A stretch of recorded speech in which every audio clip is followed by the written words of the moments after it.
दिनेश के ओर आप सबका स्वागत है न्यूज़ टाइम में। यूक्रेन में जो परिस्थितियां निकल कर आई हैं चिंताजनक हैं।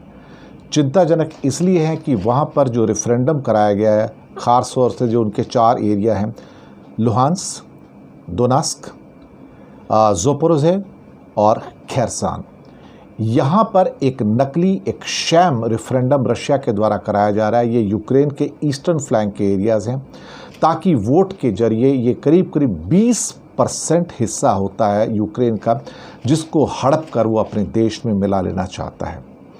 ये जो स्थितियां हैं वो वेस्ट को बिल्कुल मंजूर नहीं, और किसी भी देश की जो सॉवरेनिटी होती है, अखंडता होती है, सीमा या भौगोलिक अखंडता होती है, रशिया उसका उल्लंघन कर रहा है और ओपन वायलेशन कर रहा है। अभी हिंदुस्तान ने बहुत बार, इंडिया ने बहुत बार यूनाइटेड नेशन में रशिया के आक्रमण के बारे में जब वोटिंग हुई है तो रशिया की निंदा नहीं की है, रूस का नाम भी नहीं लिया है। लेकिन अब परिस्थितियां ऐसी आ रही हैं जहां पर वो एक बड़ा हिस्सा यूक्रेन का अपने कंट्री में मिलाना चाहता है, और यहां पर भारत के लिए एक हेल्पलेसनेस की स्थिति आ गई है।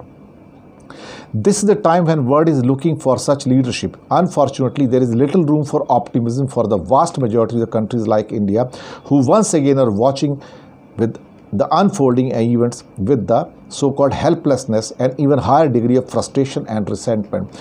क्योंकि रशिया भारत की बात सुनने को तैयार नहीं है कि this is not the, क्या कहते हैं कि era of the war, और कहीं ना कहीं एक बहुत बड़ा एरिया हड़प लेना चाहता है। भारत ने अगर यहाँ कहीं रिफ्रेन किया वोटिंग के अंदर यूनाइटेड नेशन सिक्योरिटी काउंसिल में या बाकी जगह पर, तो फिर भारत के लिए एक परेशानी ये खड़ी होगी कि कल को भारत के जो एरियाज़ चाइना के अंडर कंट्रोल हैं, इलीगली ऑक्यूपाइड हैं, या पाकिस्तान के पास इलीगली ऑक्यूपाइड हैं, और वो कहेंगे कि हम यहाँ पर रेफरेंडम कराते हैं, तो भारत के लिए वो परिस्थितियाँ मुश्किल हो जाएंगी। क्योंकि फिर भारत किस ढंग से कश्मीर के अंदर रेफरेंडम का अपोज कर पाएगा। तो इंडिया के लिए तो करो या मरो वाली स्थिति है। तो इंडिया कभी भी रशिया के इस टाइप का कि यूक्रेन का 20% हिस्सा नकली रेफरेंडम के द्वारा हड़प लिया जाए, उसको सपोर्ट नहीं करना चाहिए। क्योंकि इसको सपोर्ट करने का मतलब है शायद भारत अपने पैरों पर कुल्हाड़ी मारेगा, यही मैं कह सकता हूँ।